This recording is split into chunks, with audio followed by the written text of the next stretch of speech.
Praise lord children. మనం ఇప్పుడు closing lesson కలిగి ఉన్న టైం మనం కలిగి ఉంటాము. ప్రార్థన చేసుకుందాం. ప్రేమగల మా పరలోక తండ్రి, కృపగల దేవా, మరోసారి మీ పాసనలో చేరి ప్రార్థించుకోవడానికి ఇచ్చిన సమయాన్ని బట్టి వందనాలు. మీ ప్రేమ చేత ప్రభా వెతికి రక్షించి మీ బిడ్డలుగా చేసుకున్నందుకు కూడా వందనాలు చెల్లిస్తున్నాం ప్రభా. మరి రెండో రోజు బీబీఎస్లో కూడా తండ్రి మాకు సహాయం చేయండి. భక్సింగ్ గారి జీవిత చరిత్ర ప్రభా మరి మేము తండ్రి మరి ధ్యానిస్తుండగా ప్రభా మమ్మల్ని కూడా దేవుడు ఏర్పరచుకున్నాడని పిల్లలు అర్థం చేసుకోవడానికి ప్రభా ఈ సేవలో ముందుకు వెళ్ళగలటానికి బిడ్డలందరికీ తోడుగా ఉండండి. పిల్లలతో ఉండి నాతో కూడా ప్రభా మీరు ఉండమని ఈ సమయాన్ని మీ చేతులకు అప్పగించుకుంటూ ఏసేపు పెట్టుబెడుకొని ప్రార్థిస్తున్నాం తండ్రి. ఆమె సరే, ఒక వాక్యం చదువుకుందాము. గలతీ 1:15 అయినను తల్లి గర్భమునందు పడినది మొదలుకొని నన్ను ప్రత్యేకపరిచి తన కృపచేత నన్ను పిలిచిన దేవుడు నేను అన్ని జనుల్లో తన కుమారుని ప్రకటింపవలనని. కాబట్టి తల్లి గర్భం నుండి పడినది మొదలుకొని భక్సింగ్ గారిని దేవుడు ఏర్పరచుకున్నాడన్న సంగతి మనం ఇక్కడ చూసాము. ఆయన్ని ఒక హిందువులుగా పుట్టారు, సిక్కు ఫ్యామిలీలో పెరిగారు. అయినా కూడా దేవుడు తన కోసము ఏర్పరచుకున్నాడు. వాళ్ళ చాలా కాలం అయిన తర్వాత వాళ్ళ నాన్న జవహర్లాల్ నెహ్రూ తర్వాత లక్ష్మీబాయి వాళ్ళకి కుమారుడు జన్మించాడు. తర్వాత వాళ్ళు ఏం చేశారంటే గురునానక్ అంటే చాలా ఇష్టం కాబట్టి ఆయన్ని ప్రతిష్ఠించుకొని భక్సింగ్ గారు అని పేరు పెట్టి ఒక సిక్కుగా పెంచుతాము ఈ అబ్బాయిని అని అనుకున్నారు. చిన్నప్పటి నుంచి కూడా ఆయన ఎవరితో ఆడుకోకుండా చాలా జాగ్రత్తగా జీవిస్తూ ఉండేవాడు. సద్గురు ఎవరు అని ఆలోచిస్తూ ఉండేవాడు. ఎప్పుడు ఒక కల వస్తూ ఉండేది. ఒక కొండ శిఖరం మీద ఎక్కి తర్వాత ప్రయాస ఎక్కిన తర్వాత ఎవరో తోసేసినట్లు, తర్వాత రాళ్ళన్నీ గుచ్చుకుంటున్నాయి కానీ చివరికి ఒక మంచి పరుపుల మీద పడినట్లు ఆ కల వస్తూ ఉంది. తర్వాత ఆయనకి మెడిసిన్ చదువుకోవాలనిపించి ఆయన మళ్ళీ లండన్లో ఇక్కడ ఈ మిషన్ స్కూల్లో లాహోర్లో అక్కడికి వెళ్ళి చదువుకుంటా ఉన్నారు. అయితే క్రిస్టియన్స్ అంటే చాలా ద్వేషము. ఆయనకు ఒక బైబిల్ ఇవ్వబడినప్పుడు ఆ బైబిల్లో పేజీలన్నీ కూడా ఆయన చింపేశారు. దాని తర్వాత తండ్రిని ఏజెంట్స్ మోసం చేస్తున్నారని మెడిసిన్ బదులు ఇంజనీరింగ్ చదవాలనుకున్నారు. తర్వాత వాళ్ళ అమ్మ నాన్నతో మాట్లాడినప్పుడు వాళ్ళ నాన్నగారు ఒప్పుకుంటారు. అయితే వాళ్ళ అమ్మ ఒక కండిషన్ పెడుతుంది, నాకు ఒక ప్రామిస్ చేయాలి. ఏం ప్రామిస్ అమ్మా, ఏం చెప్పు, నేను చేస్తాను అంటే చెప్తాను. ఇదిగో మరి లండన్ వెళ్ళిన తర్వాత అదంతా యూరప్ కదా, అక్కడ అందరు కూడా మతం వదిలిపెట్టేసి వాళ్ళ మతం పుచ్చుకుంటారంట, క్రిస్టియన్స్ అయిపోతారంట. నాకు అలా చేయటం అస్సలకి ఇష్టం లేదు. నువ్వు నాకు ఏం ప్రామిస్ చేయాలంటే మన మతాన్నే అంటిపెట్టుకొని ఉంటాను, వేరే దేశం మతాన్ని నేను స్వీకరించను అని చెప్పాలి అనగానే భక్సింగ్ గారు అన్నారంటే, మా అమ్మ నాకు అస్సలు ఆ క్రిస్టియన్స్ అంటే ఇష్టం లేదు, ఆ బైబిల్ అంటే ఇష్టం లేదు, నేనెందుకు ఆ మతాన్ని తీసుకుంటాను, నేను అస్సలకి తీసుకోను, నువ్వేమీ దిగులు చేయకు అని చెప్పాడంట. తర్వాత వాళ్ళ నాన్నగారికి కూడా చెప్పాడంట, డాడీ నేను డబ్బులు చాలా జాగ్రత్తగా వాడుకుంటాను, నువ్వు డబ్బుల గురించి ఏం వరీ అవ్వద్దు అంటే, లేదు నాయన నువ్వు చదువుకుంటే నీకు ఎంత కావాలంటే డబ్బులు నేను అంత పంపిస్తానులే అని చెప్పారంట. చెప్పిన తర్వాత ఇప్పుడు ఏం చేయాలి, ఇంకా ప్రయాణానికి అందరు సిద్ధపడిపోయారు. ఇంకా వెళ్ళటానికి పర్మిషన్ దొరికింది కాబట్టి ఫస్ట్ పాస్పోర్ట్ కావాలి. ఇప్పుడు ఆ పాస్పోర్ట్ కావాలంటే ఆ రోజుల్లో ఇది ఇండిపెండెన్స్ రాకముందు కదా, 1928 ఆ ప్రాంతాల్లో వచ్చిందనమాట. అక్కడ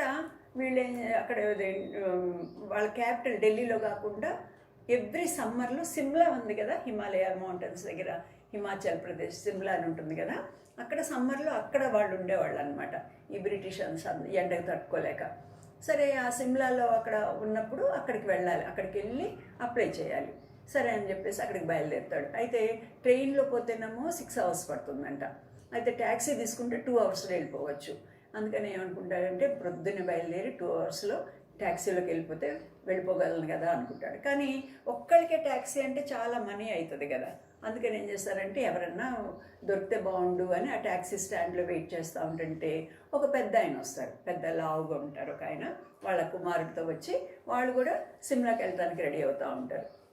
అయ్యా కలిసి వెళ్దామా అంటే సరే అనుకొని వాళ్ళు ట్యాక్సీ మాట్లాడుకొని 2 hours వెళ్ళిపోవచ్చు అని వెళ్తూ ఉంటారు. సిమ్లా అంతా కూడా ఇలాగా ఘాట్ అనమాట, అంత కొండల మీద ఉంటుంది. ఆ కొండల్లో అది వెళ్ళేటప్పుడు ఇలాగ మలుపులు అది తిరిగినప్పుడల్లా కూడా ఆ పెద్ద ఆయన ఏం చేస్తాడంటే వామిట్ చేసేసుకొని కడుపు నొప్పి సిక్ అయిపోతాడనమాట ఆయన. అయితే భక్సింగ్ గారు ఆయనతో కైండ్గా మాట్లాడి, అయ్యో సార్ నీళ్ళు తాగుతారా అని కొంచెం హెల్ప్ చేయటం, అట్లా అంతా దారిలో వాళ్ళిద్దరు కూడా కొంచెము ఫ్రెండ్లీగా తయారవుతారు అనమాట. అప్పుడు ఆయన చెప్తాడు, అదేంటి ఎక్కడికి వెళ్తున్నావు అంటే, నేను పాస్పోర్ట్ కోసం అప్లై చేయడానికని వెళ్తున్నాను సిమ్లాకి, అక్కడ నేను లండన్కి వెళ్ళి అక్కడ చదువుకోవాలనుకుంటున్నాను అంటే, సరే నువ్వు సముద్రం మీద, అప్పుడు ఏరోప్లేన్స్ లేవన్నమాట, అందరు కూడా షిప్లో వెళ్ళేవాళ్ళు. షిప్లో కూడా ఇట్లాగే అవుతుంది అయ్యా, షిప్లో అలల మీద అట్లా వెళ్ళినప్పుడు చాలా వామిటింగ్స్ అవుతాయి, నువ్వు కూడా జాగ్రత్త అని అలా ఇద్దరు మాట్లాడుకుంటారు. సరే మాట్లాడుకున్న తర్వాత ఇంకా పాస్పోర్ట్ ఆఫీస్కి వెళ్తారు.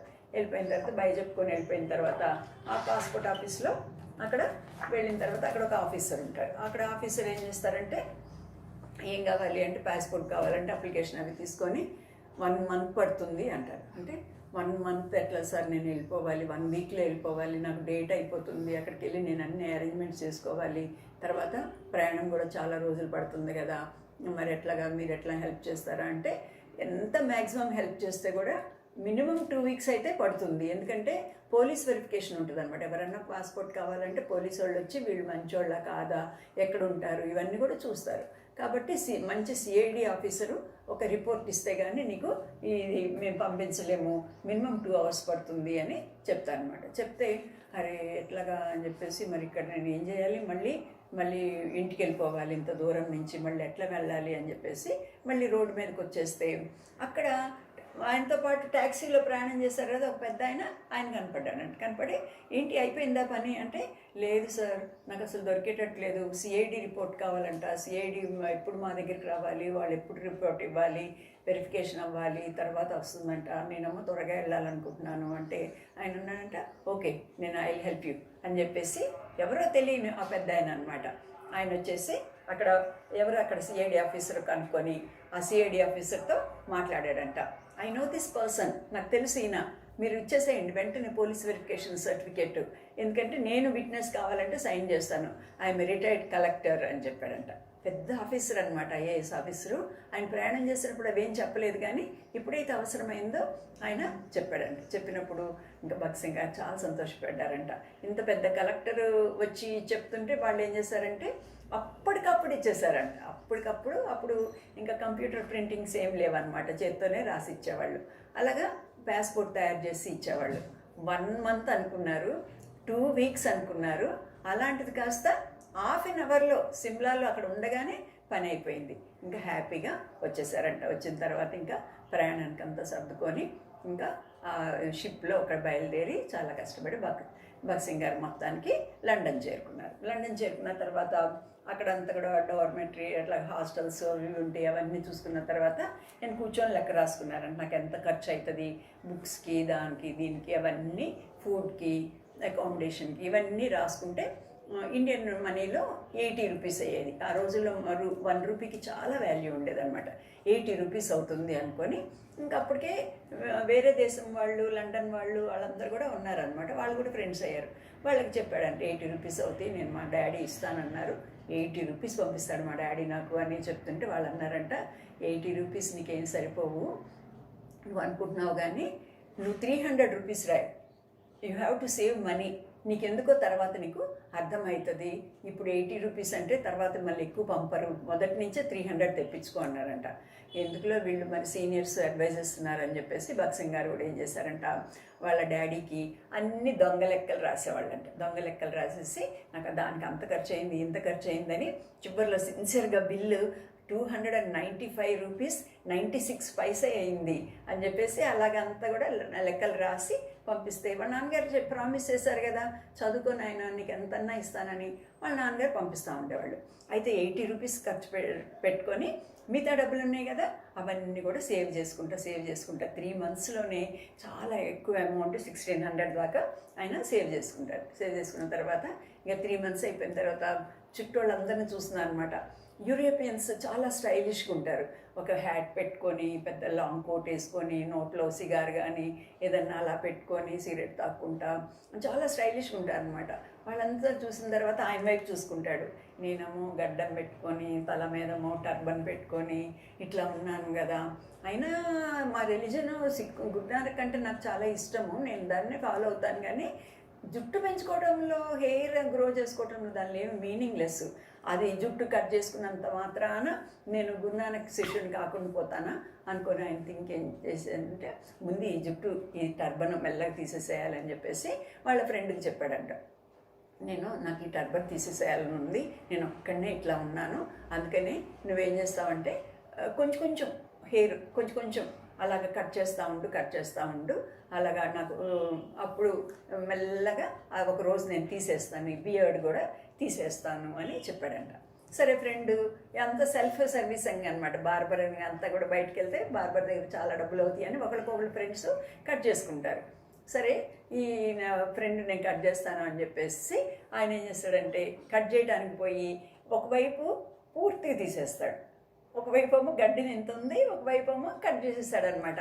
ఆయనకి అర్థం కాలేదు ఎలా చేయాలో, కాబట్టి ఆయన అలా చేసేటప్పటికి ఆయన మిర్రర్ చూసుకుంటాడు, ఇదేంటి బాబు ఇక ఒకవైపు ఏమో గడ్డం లేదు, ఒకవైపు గడ్డం ఉంది, సరే మొత్తం తీసేసాయి అని చెప్పేసి మొత్తం గడ్డం అంతా కూడా తీసేసిన తర్వాత ఇప్పుడు భలే స్టైలిష్గా తయారవుతారనమాట. స్టైలిష్గా తయారయ్యి కోట్ వేసుకొని సూట్ వేసుకొని తర్వాత ఎప్పుడైతే గడ్డము టర్బను ఇట్లా ఉండేవాళ్ళు కదా, అలాగా టర్బన్తో ఇట్లా అంతా ఉండి ఎప్పుడైతే అది తీసేశారో ఇంకా ఆయనకి ఒకలాంటి ఫ్రీడమ్ వచ్చేసినట్లు అయిపోయిందనమాట.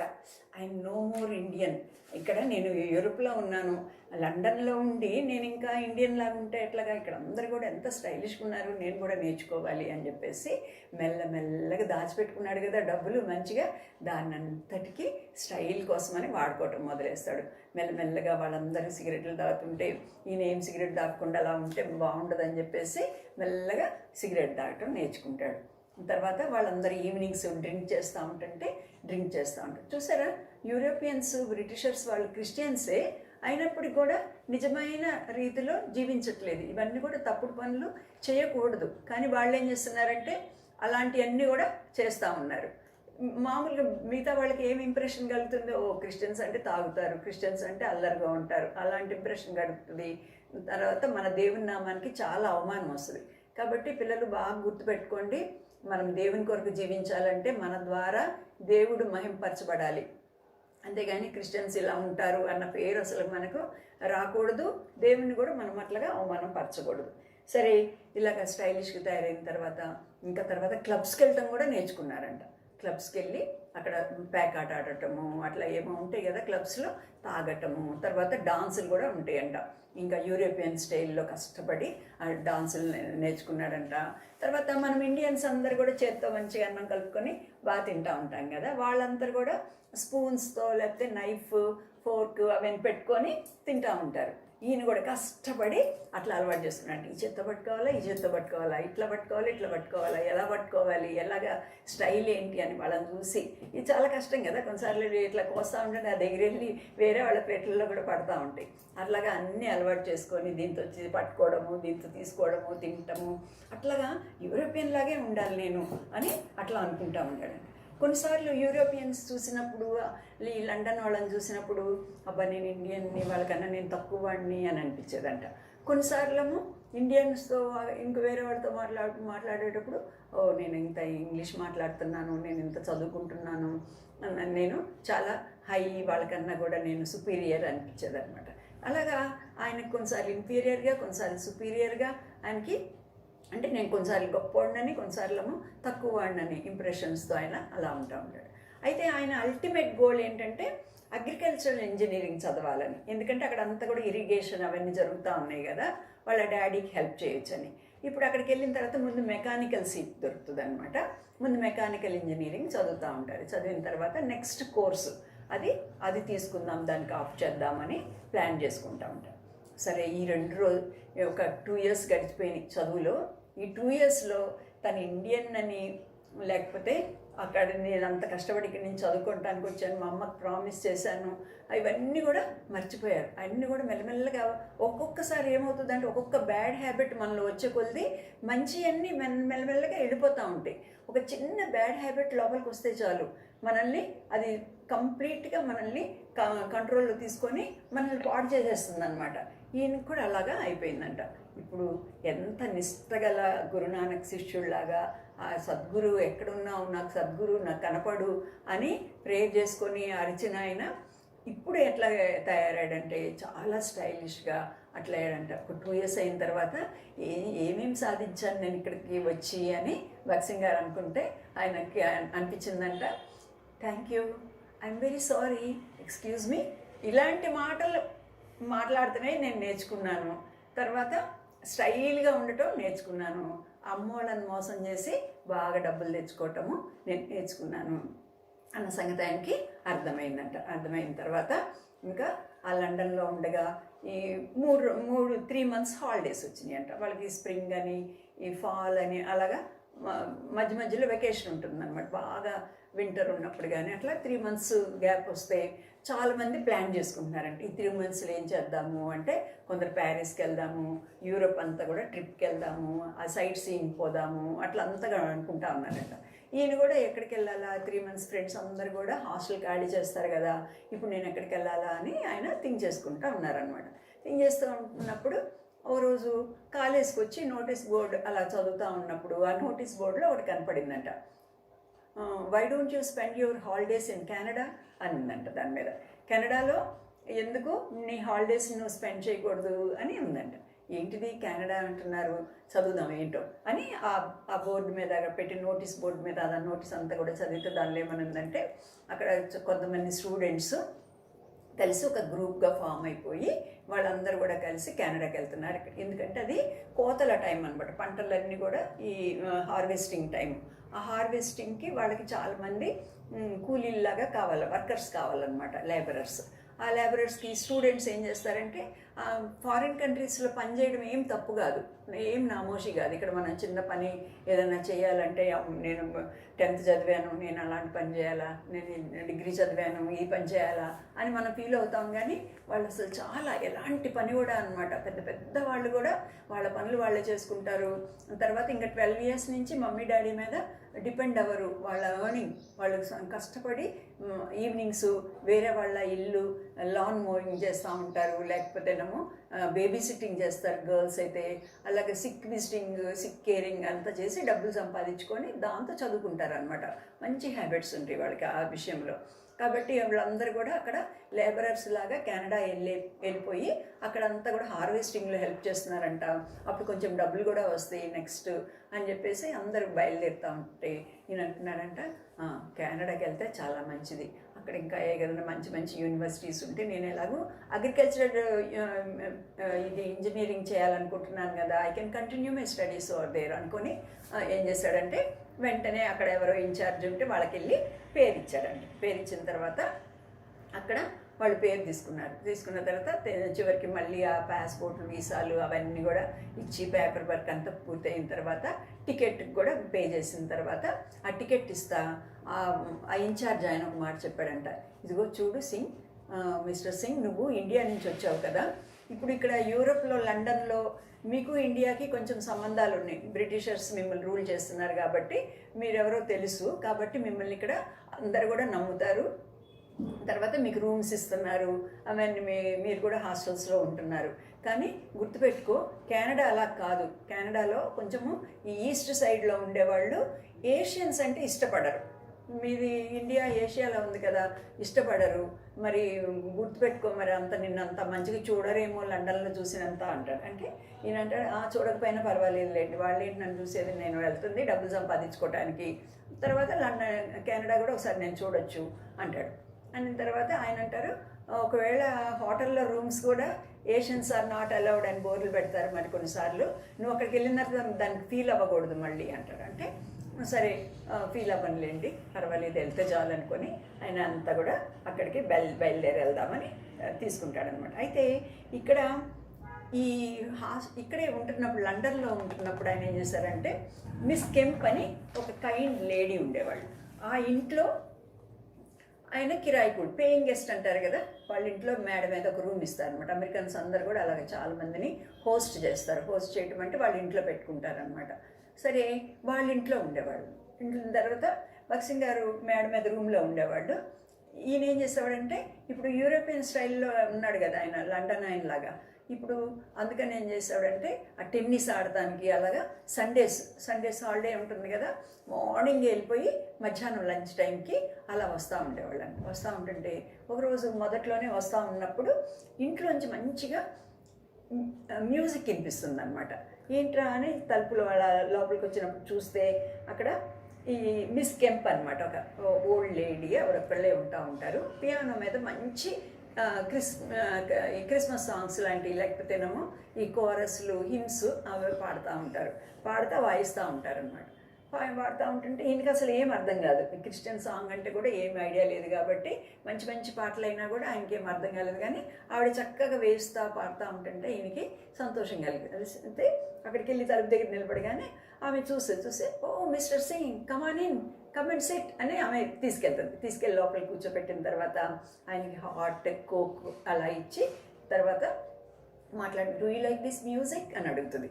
అడిగితే yes very well, it's very nice అంటాడు అనమాట. అన్నీ కూడా ఇట్లాగా థ్యాంక్ యూ అనటం అన్నీ నేర్చుకున్నాడు కదా, వెరీ నైస్ అని చెప్పడం అలా నేర్చుకున్నాడు. కానీ అలాగే చెప్తా ఉన్నాడు. అప్పటి నుంచి ఆవిడ ఏం చేసిందంటే, ఆమె కూడా క్రిస్టియన్, మంచి గుడ్ క్రిస్టియన్. సువార్త ఎలా చెప్పాలో తెలియదు, కానీ ఆవిడ మంచి కైండ్నెస్ చూపించడం ద్వారా, కైండ్ డీడ్స్ చేయడం ద్వారా ఈయన్ని ఒక మనసులో క్రిస్టియన్స్ అంటే నీకు తెలిసిన క్రిస్టియన్స్ కాదు, క్రిస్టియన్స్ అంటే సిగర్లన్నీ పెట్టుకొని తాక్కుంటా తిరుగుతూ ఉంటారు, హార్డ్గా ఉంటారు, అలాంటి వాళ్ళు కాదు. క్రిస్టియన్స్ అంటే మాలాగా ఉంటారు అన్న సంగతి ఆవిడ చెప్తా ఉంటుంది. ఇప్పుడు ఈయన చాలా ఆశ్చర్యపోతారు, ఓ బ్రిటిషర్స్లో కూడా ఇలాంటి వాళ్ళు ఉన్నారా అని. తర్వాత వాషింగ్ మిషన్లోనే ఉతుకుతారనమాట బట్టలన్నీ. ఈయన బట్టలన్నీ కూడా లాండ్రీ అన్నీ చేసి ఇచ్చేదంట. ఐరన్ బాక్స్ లేదు ఈయన దగ్గరికి, బాక్సింగ్ గారి దగ్గర ఐరన్ చేసి పెట్టేదంట. చాలా బాగా చూసుకునేదంట. తర్వాత రోజు ఈయన ఏ టైంకి వస్తాడో కనుక్కొని ఆ టైంకి తలుపు కొంచెం తీసిపెట్టి ఆయన వస్తుంటేనే లోపలికి రమ్మనిపించేదంట. తర్వాత ఆయనకి ఏమన్నా తినడానికి బ్రేక్ఫాస్ట్ అలా ఫిక్స్ చేసి ఏదైనా బ్రెడ్ అండ్ జామ్ కానీ అలాంటివి పెట్టడము, అట్లంతా కూడా చాలా కైండ్గా చూసుకునేది. కాబట్టి ఆయనకి క్రిస్టియన్స్ అంటే ఇష్టం లేదు, బైబిల్ అంటే ఇష్టం లేదు, బ్రిటిషర్స్ అంటే ఇష్టం లేదు. కానీ ఇలాంటి వాళ్ళు కూడా ఉన్నారా అని చెప్పేసి ఆయన అనుకుంటా ఉండేవాళ్ళు అనమాట. సరే, ఒక రోజు వచ్చింది. ఇంకా ఆ రోజు అందరు కలిసి, స్టూడెంట్స్ మిగతా వాళ్ళు అందరు కలిసి ఎవరు wanted to go to Canada వాళ్ళు బయలుదేరి ఇంకా షిప్ ఎక్కారు. అది చాలా పెద్ద షిప్ అనమాట. సరే, అక్కడ పైన కింద తిరుగుతా నేను కూడా చాలా పాష్, లేకపోతే నేను చాలా అన్నీ నాకు తెలుసు, నాకు ఇక్కడ మేనర్స్ అన్నీ తెలుసు. మన మేనరిజమ్స్ వేరుగుంటాయి, వాళ్ళ మేనరిజమ్స్ వేరుగుంటాయి కదా, ఐ నో ఎవ్రీథింగ్ అన్నట్లు ఆయన అక్కడ తాగే చోటుకి వెళ్ళి అక్కడికి తాగటము, డాన్సింగ్ రూమ్కి వెళ్ళేసి అక్కడ డాన్స్ చేయడము, అట్లా అంతా కూడా ఈ స్పూన్స్తో ఫోర్క్స్తో తినటము అవన్నీ చేస్తూ ఉంటారు. అలాగా షిప్ అంతా కూడా తిరుగుతూ ఉంటుంటే ఆయన మధ్యలో ఒక చోట మళ్ళీ నోటీస్ కనపడుతుంది. దానిలో ఏంటంటే Sunday worship starts at 9 AM అని రాసి ఉంటుంది అనమాట. సండే వర్షిప్ 9 గంటలకి ప్రొద్దున్న ఆరాధన ఉంటుంది అని. సరే, అందరూ వెళుతున్నారు. ఇప్పుడేమో నేను నాకు ఇండియన్ అంటే ఐఎమ్ నాట్, అసలు అలాగా ఏదో అలా ఉండను, నేను అన్ని ఆర్థోడాక్స్ కాదు, నేను అన్నీ కూడా యాక్సెప్ట్ చేస్తాను అని చెప్పుకునేవాడు కదా. అప్పుడు అందరూ చర్చ్కి వెళ్తే కూర్చుంటుంటే ఈయనొక్కడే అలా ఉంటే బాగుండదు కదా అని చెప్పేసి, మరి మిగతా వాళ్ళు ఏమనుకుంటారో, మొత్తం ఖాళీ అయిపోయింది, అందరు వెళ్ళి వర్షిప్లో కూర్చుంటున్నారు, నేను కూడా కూర్చుంటానులే అనుకొని ఫర్ ద ఫస్ట్ టైం ఒక క్రిస్టియన్ ఒక కాంగ్రిగేషన్లో, లేకపోతే ఒక వర్షిప్ సర్వీస్లో, లేకపోతే ప్రేయర్ సర్వీస్లో ఆయన వెళ్ళారంటే. వెళ్ళిన తర్వాత వరుసగా బెంచెస్ లాగా అట్లా వేసున్నాయి. అయిన తర్వాత లాస్ట్ బెంచ్లో మధ్యలో ఒక కార్నర్లో ఎక్కడో పెట్టుకొని అక్కడ కూర్చొని అక్కడ అంతా కూడా ప్రేయర్ జరుగుతూ ఉంది. ప్రేయర్ జరుగుతున్నప్పుడు వాళ్ళు అందరు లేచి నిలబడేవాడంట. అందరు ఆమెనంటే ఆమెనంటావు. పాస్టర్ గారు చెప్తా ఉంటుంటే వీళ్ళు రిపీట్ చేయాలన్నమాట. అలాగా రిపీట్ చేస్తా ఉంటే గాడ్ బీ విత్ యూ అంటే గాడ్ బీ విత్ యూ. అట్లాగా వాళ్ళు ఏమంటే పక్కన చూడటము, ఈయన కూడా నాకు కూడా వచ్చులే ఇవన్నీ కూడా అన్నట్లు ఆయన అలాగా లేచి నిలబడతాం, కూర్చోవటము, అట్లాంటివన్నీ కూడా చేస్తూ ఉన్నారంట. తర్వాత ఆయన వాక్యం చెప్తున్నారు. పాటలప్పుడు ఏదో మ్యూజిక్ ఉంది కదా అని కొంచెం ఆ మ్యూజిక్ విన్నారు. తర్వాత ఇంకా సర్మన్ చెప్తున్నారు అనమాట. సర్మన్ అంటే దేవుని వాక్యాన్ని చెప్తా ఉన్నారు. మంచి వాక్యం చెప్తున్నారే కానీ ఇంకా అది స్టార్ట్ అవగానే నిద్రపోయారంట. ఇప్పుడు ఎవరు నిద్రపోతున్నారా? అందరు లేవాలి, చక్కగా కూర్చొని వినాలి. సరే, కూర్చొని నిద్రపోయారంట. నిద్రపోయిన తర్వాత మళ్ళీ పాట రాగానే సడన్గా బల్లి కళ్ళు తెరిచి లేచి కూర్చొని, సరే అందరు ఏం చేస్తున్నారంటే అందరు కూర్చున్నారు. సరే, విన్న తర్వాత చివరిలో prayer let's all Neel down అన్నాడంట ఆయన. అనగానే అందరూ మోకరించాలి అనేటప్పటికి ఈయన నీల్ డౌనా ఏంటిది అని చూస్తే అందరు బెంచ్ మీద కూర్చున్న వాళ్ళు కాస్త లేచి పక్కనే అక్కడే మోకరిస్తూ ఉన్నారనమాట. ఇంకా ఈయనకి చాలా ఎంబరాసింగ్ ఉందంట. అటు ఇటు అందరు మోకరిస్తున్నారు, ముసలోళ్ళు కూడా మోకరిస్తున్నారు, పిల్లలు అందరూ మోకరించి ఇట్లాగా పెట్టుకొని ప్రేయర్ చేస్తూ ఉన్నారు. నేను ఒక్కడిని ఇట్లా కూర్చుంటే ఎంత బాగుండదు కదా అనుకున్నాడంట. మెల్లగా లేచి వెళ్ళిపోదామా అనుకుంటే మెల్లగా లేచి వెళ్తేనేమో ఈ పక్కన ఉన్న వాళ్ళందరినీ మళ్ళీ డిస్టర్బ్ చేయాల్సి వస్తుంది. పైగా యూరోపియన్స్ డిసిప్లిన్ అదంతా కూడా చాలా బాగుంటుంది అనమాట. ఇట్లా వెళ్దామంటే ఇటు కూడా మనుషులు ఉన్నారు, ఏం చేయాలి? నేనేమో యంగ్ మ్యాన్ అయ్యి ఇట్లా కూర్చుంటే ఏం బాగాలేదు అనుకొని ఏం చేస్తానంటే, సరే ఐ విల్ ఆల్సో యాక్ట్ అనుకొని ఏం చేస్తాడంటే అట్లా మోకరించడానికి అని చెప్పేసి అలాగా మోకరించాడు. ఎప్పుడైతే దేవుని మందిరంలో, దేవుని ప్రజెన్స్లో, అది చర్చ్ కాకపోయినా కూడా దేవుని బిడ్డలు ఎక్కడ, యేసే చెప్పాడు కదా, where 2 or 3 gathered in my name I will be there అని.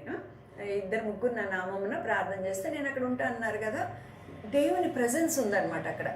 ఎప్పుడైతే ఆ దేవుని ప్రజెన్స్లో ఫస్ట్ టైము అలాగా మోకరించారో, మోకరివ్వగానే ఆయన జీవితంలో ఒక గొప్ప టర్నింగ్ పాయింట్ లాగా అయిపోయిందంట. తెలియకుండానే Jesus you are the living God, Jesus you are living God అని చెప్తున్నాను. భక్సింగ్ గారు ఏనాడు జీసస్ అన్న మాట నోట్లోంచి రాలేదు.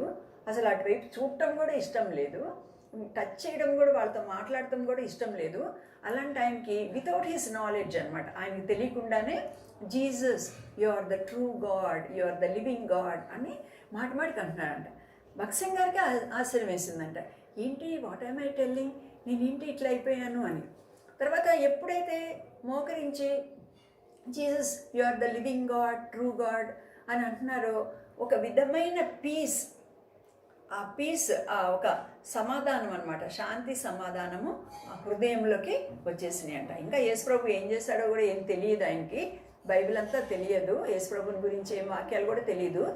Only at the name of Jesus, యేసుప్రభు యొక్క పేరులో ఉన్న, నామంలో ఉన్న ఆ శక్తిని బట్టి ఆయన ఎప్పుడైతే మోకరించాడో, తను తాను దేవుని సన్నిధిలో తగ్గించుకొని మోకరించాడో, తెలియకుండానే నోట్లోంచి జీసస్ అన్న పేరు వచ్చింది. నోట్లోంచి ఎప్పుడైతే పేరు వచ్చేసిందో హృదయంలో అంతా కూడా సమాధానము వచ్చింది. ఇది చాలా ముఖ్యమైన సంగతి. Jesus name of Jesus, it has power. మీరు కూడా ప్రేయర్ అనగానే మోకరించండి. We will also find this piece.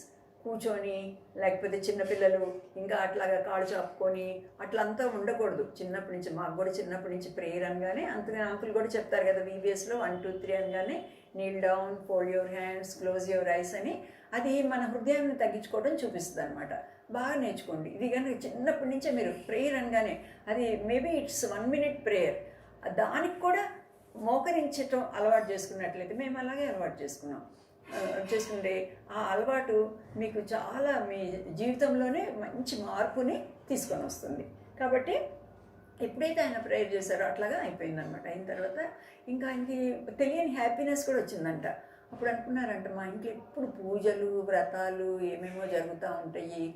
తర్వాత నేను ఆ సద్గురు అక్కడ దగ్గరికి వెళ్ళి బావి దగ్గర అరిచాను, తర్వాత మా గ్రంథ సాహెబ్ని ఎంతో కాలం చదివాను. అయితే నాకు ఎప్పుడు కూడా ఇట్లాంటి పీస్ రాలేదు, సంతోషం రాలేదు. ఇట్లే నాకు ఎంత సంతోషం ఎందుకు వస్తుంది, ఏంటో ఉందన్నమాట, దీనిలో ఏదో ఉంది, మహత్యం ఏదో ఉంది అని అనుకున్న తర్వాత ఇంకా కెనడాకి వచ్చేస్తారు. తర్వాత ఆ హ్యాపీనెస్లోనే ఉంటారనమాట. జీసస్ ఇప్పుడు హేట్రెడ్ లేదు, ఆ పేరు వింటేనే ఒకలాంటిగా ఉండేది, ఇప్పుడు అది లేదు, సంతోషంగా ఉంది. అక్కడికి వెళ్ళిన తర్వాత అక్కడ అంతా కూడా YMCA అని ఉంటుంది. ఆ YMCAలో హాస్టల్ లాగా ఉంటుంది అనమాట, YMCA హాస్టల్. దానిలో మెన్ అందరికి కూడా రూమ్స్ ఉంటాయి. అక్కడ ఆయనకు కూడా అకామిడేషన్ ఇస్తారు, చేర్చుకుంటారు వాళ్ళు క్రిస్టియన్స్. తర్వాత ఆయన అక్కడ ఉండి పనులకి వెళ్తాడు, మెల్లగా డబ్బులు సంపాదించుకుంటూ ఉంటాడు. అంతా తిరుగుతూ ఉంటుంటే మిస్టర్ హేవన్స్ అని ఒక ఆయన ఉన్నాడు అనమాట ఆ దానిలో. మిగతా వాళ్ళందరూ కూడా ఏదో బిజీగా ఉండి వాళ్ళ పనులు వాళ్ళు చూసుకుంటా దిగులుగా అట్లా ఉండేవాళ్ళు. కానీ ఈ మిస్టర్ హేవన్స్ మాత్రము ఎప్పుడు చూసినా చాలా బ్రైట్ ఫేస్తో చాలా సంతోషంగా ఉండేవాళ్ళంట. పైగా ఆయన స్నానం చేసేటప్పుడు కూడా హేమంత్ స్నానం చేస్తున్నాడంటే అందరికి తెలిసిపోతుంది అనమాట. బాత్రూంలోంచి ఏమేమో పాటలు, అది దేవుని పాటలు అనమాట, ఇంకంత తెలియదు కానీ మంచి పాటలు పాడుతూ ఉండేవాళ్ళంట. అందరిని పలకరించటము అట్లంతా కూడా చేస్తూ ఉంటాడనమాట. చేస్తూ ఉన్నప్పుడు ఈ భక్సింగ్ గారికి నేను కూడా ఇప్పుడు కొంచెం హ్యాపీగా ఉన్నాను కదా, ఎంతో పీస్ఫుల్గా ఉన్నాను, ఇప్పుడు ఆయన కూడా ఎందుకు ఉన్నాడో కనుక్కుందాం అనుకొని ఒకరోజు, mister heavens, what is your wonderful experience in your life అని అడుగుతాడంట. ఏంటి నీ జీవితంలో ఏదన్నా వండర్ఫుల్, ఆశ్చర్యకరమైంది, హ్యాపీ ఇన్సిడెంట్ ఏమన్నా ఉందా, యూ లుక్ ఆల్వేస్ హ్యాపీ అని అడిగితే ఆయన అన్నాడంట, ఈ ప్రశ్న భక్సింగ్ గారు చాలాసార్లు అందరినీ వేశారంట. ఫ్రెండ్స్ అందరినీ ఊరికే సరదాగా మాట్లాడుకునేటప్పుడు నీ హ్యాపీయెస్ట్ డే ఏంట్రా అని అడిగితే వాళ్ళు ఏం చెప్పేవాళ్ళంటే my birthday, my wedding day, లేకపోతే when I got my promotion, అలాంటివన్నీ చెప్తా ఉండేవాళ్ళు అనమాట.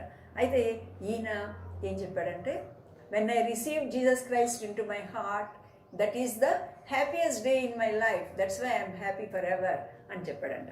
యేసు ప్రభువుని ఎప్పుడైతే నా హృదయంలో అంగీకరించానో అదే నా జీవితంలో ఉన్న మర్చిపోలేని ఆనందమైన సంతోషకరమైన రోజు, అందుకని నేను ఎంతో హ్యాపీగా ఉంటున్నాను అని చెప్పినప్పుడు చాలా ఆశ్చర్యపోయాడంట. కరెక్టే, నేను ఆ రోజు మోకరిస్తేనే నాలో ఇంత జరిగింది కదా, ఇప్పుడు ఇట్లా ఉంటే ఇంకెంత హ్యాపీగా ఉంటాను నేను అని చెప్పేసి ఆయనకి చాలా ఆశ్చర్యం వేసి ఒకసారి చదవాలి, ఏదన్నా తెలుసుకోవాలి, ఇప్పుడు హ్యావెన్స్లో మిస్టర్ హ్యావెన్స్కి ఎంత హ్యాపీనెస్ ఉందో నాలో కూడా హ్యాపీనెస్ వస్తే బాగుంటుంది అని అనుకుంటా ఉన్నాడంట. అయితే నవంబర్లో వాళ్ళు థ్యాంక్స్ గివింగ్ అని పెట్టుకుంటారనమాట. థ్యాంక్స్ గివింగ్ అక్కడి నుంచి ఇంకా క్రిస్మస్ అంతా గిఫ్ట్లు ఒక్కొక్కరికి ఇచ్చుకోవడం అవన్నీ కూడా చాలా బాగా చేసుకుంటూ ఉంటారు.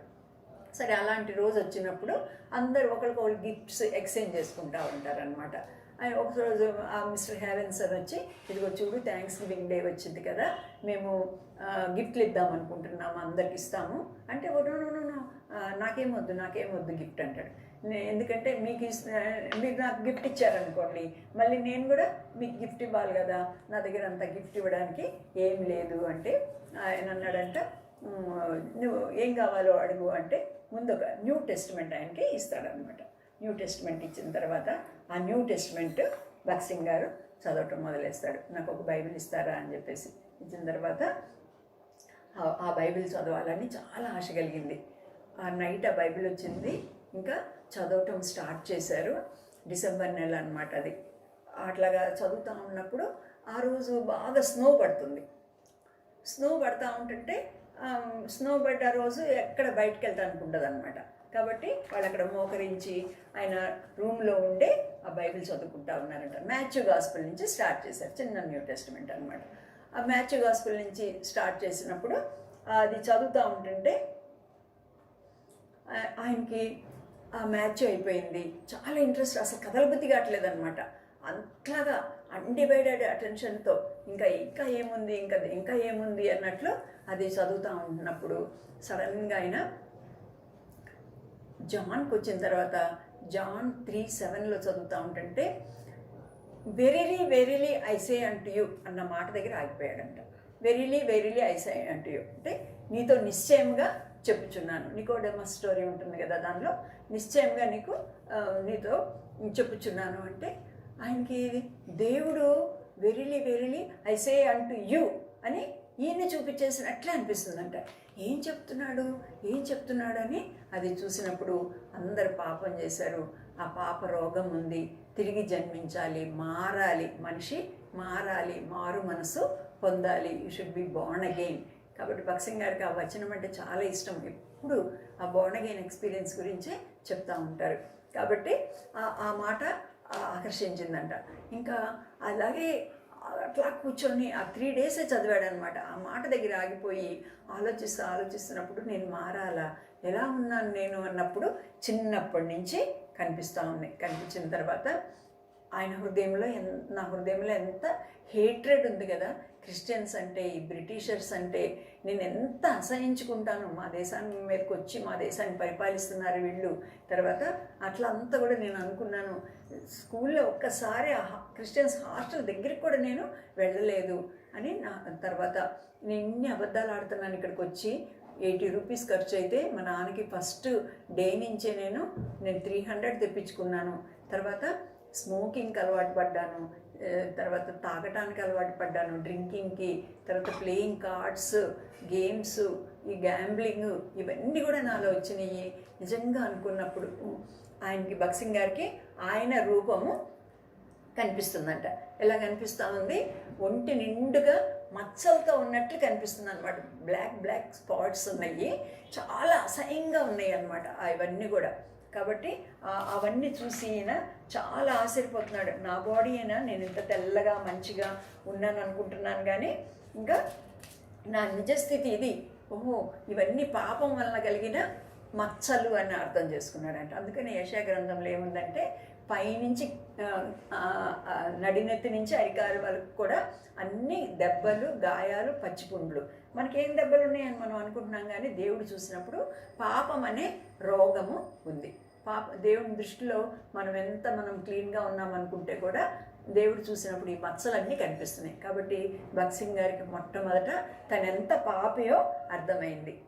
నాలో ఎంత పాపం ఉంది, నా ఒళ్ళ మీద అంతా కూడా పాపం మచ్చలు ఉన్నాయి. నేను పైకి చూస్తానికి hello, how are you, how do you do అట్లా అంతా కూడా, ఓ సారీ, ఎక్స్క్యూజ్ మీ అట్లాగా అన్నీ కూడా చెప్తున్నాను, థ్యాంక్ యూ అని 10 సార్లు చెప్తున్నాను. కానీ లోపలంతా కూడా అలాంటి బుద్ధి నాకు నిజంగా లేదు, నేను పాపిని అని చెప్పేసి ఏం చేశాడంటే, వెంటనే ఆయన అక్కడే మోకరించి, lord, I'm such a great sinner, do I have any hope అని ప్రేయర్ చేస్తూ ఉన్నాడు. నాకు ఏమన్నా నిరీక్షణ ఉందా, నేను చాలా పెద్ద పాపిని అని చెప్పేసి అట్లా ప్రార్థన చేసుకుంటా ఉన్నప్పుడు ఆయనకి హృదయం తెలుస్తుంది, యేసుప్రభు అందుకనే ఈ లోకానికి వచ్చాడు, ఈ పాప డాగులన్నీ కూడా కడిగి వేయడానికి వచ్చాడు, సిలువ మీద తన కోసము చనిపోయాడు, యేసుప్రభు రక్తము మాత్రమే కడుగుతుంది అని చెప్పేసి అని అర్థం చేసుకొని, ప్రభా నీ రక్తంలో నా పాపాలు కడుగు అన్నప్పుడు మళ్ళీ ఒక వాయిస్ వినపడిందంట. ముందు కల వచ్చినప్పుడు ఒక వాయిస్ వినపడేది కదా, this is your test money Bhagat Singh అని. అలాగే ఇప్పుడు కూడా this is my body broken for you, this is my blood shed for your sins అన్న మాట వినపడిందంట. వినపడినప్పుడు, యేసయ్య నీ రక్తం ఉంది కాబట్టి నేను అడుగుతున్నాను, నన్ను క్షమించు, నీ రక్తంలో నా పాపాలన్నీ కడుగు అన్నప్పుడు దేవుడు మళ్ళీ ఇంకో మాట మాట్లాడాడంట. Your sins are washed away, go in peace అని చెప్పాడంట. నీ పాపాలన్నీ కూడా నేను క్షమించేసేసాను అని చెప్పినప్పుడు ఆయనకి చాలా సంతోషమైపోయిందనమాట. ఎంత సంతోషమైందంటే, భగత్ సింగ్ గారు తన రక్షణ పొందిన విధానం గురించి, యేసుప్రభుని అంగీకరించింది, మారు మనసు పొందిన దాని గురించి ఏం చెప్తారంటే, Joy unspeakable, full of glory అని చెప్తారు. అది నశక్యం కానీ మహిమాయుక్తమైన సంతోషము అని చెప్తారు అనమాట. నిజంగా నేను కూడా కాలేజ్ డేస్లో నేను గాస్పెల్ విన్నప్పుడు, నేను కూడా మంచి క్రిస్టియన్ ఫ్యామిలీలోనే పుట్టి పెరిగాను, అన్నీ భక్తిగానే ఉండేవాళ్ళము. అయితే నేను కూడా పాపిని, నేను మారు మనసు పొందితే కానీ పరలోక రాజ్యానికి వెళ్ళలేనని నేను ఎప్పుడైతే గ్రహించానో, నేను కూడా ఒకరోజు ప్రార్థన చేసుకున్నాను, యేసుప్రభు నేను పాపిని, నన్ను క్షమించు అని. అప్పుడు యేసుప్రభు నా పాపాలన్నిటిని కూడా క్షమించి నా హృదయాన్ని ఒక సమాధానంతో నింపాడు. ఇప్పటికి ఎన్నో సంవత్సరాలు అయిపోయినా కూడా ఆ సమాధానము, యేసుప్రభు నా పాపాలు క్షమించాడు, నేను ఆయన బిడ్డను అన్న విశ్వాసము నాలో ఉంది, ఆ నిరీక్షణ కూడా ఉంది. కాబట్టి అలాగా చాలా సంతోషపడ్డారంట. సంతోషపడిన తర్వాత మళ్ళీ మిస్టర్ హ్యావెన్స్ కలిసిన తర్వాత, నీకు ఒక గిఫ్ట్ ఏమన్నా ఇస్తాను అంటే భగత్ సింగ్ గారు అన్నారంట, ఓకే నాకేమన్నా గిఫ్ట్ ఇవ్వాలంటే ఒక గిఫ్ట్ ఇవ్వండి అని అడిగారంట. ఏం గిఫ్ట్ అడిగారో మనము రేపు బీబీఎస్లో 3వ క్లాసులో తెలుసుకుందాం. సరేనా? చిన్న ప్రార్థన చేసుకుందాం. ప్రేమగల మా పరలోక తండ్రి, కృపగల దేవా, ఇంతవరకు మాకు చేసిన సహాయాన్ని బట్టి వందనాలు చెల్లిస్తున్నాం తండ్రి. ప్రభా మరి తండ్రి ప్రొద్దున సింగింగ్లో మాకు సహాయపడ్డారు, అలాగే తండ్రి మెయిన్ లెసన్లో సహాయపడ్డారు, అలాగే తండ్రి హ్యాండ్ వర్క్లో కూడా సహాయపడ్డారు. ఇప్పుడు క్లోజింగ్ లెసన్లో కూడా మాకు తోడైన వందనాలు. ప్రభా వింటున్న పిల్లలందరినీ తండ్రి, స్టూడెంట్స్ని, అలాగే ప్రభా మరి తండ్రి వాడి పేరెంట్స్ని, మా బీబీఎస్ టీచర్స్ని, సండే స్కూల్ టీచర్స్ని, ప్రభా మరి తండ్రి అందరినీ కూడా తండ్రి మీరు ఆశీర్వదించండి. ప్రభా మరి వాక్యము ద్వారా తండ్రి వాళ్ళు కూడా మేలు పొందగలటానికి సహాయం చేయండి. రేపటి బీబీఎస్ గురించి కూడా తండ్రి మమ్మల్ని సిద్ధపరచండి. మాతో పిల్లలతో అందరితో ఉండమని, ఈ పరిచయను ఆశీర్వదించమని మమ్మల్ని మీ చేతులకు అప్పగించుకుంటూ యేసయ్య పేరిట వేడుకొని ప్రార్థిస్తున్నాం తండ్రి. ఆమేన్. ఓకే చిల్డ్రన్, మన బీబీఎస్ 2వ రోజు అయిపోయింది. రేపు ఎన్ని గంటలకు కలుసుకుంటాము? రేపు 10 గంటలకి కలుసుకుంటాము. చక్కగా ఆడుతూ పాడుతూ రావాలి. సరేనా? Okay, bye bye.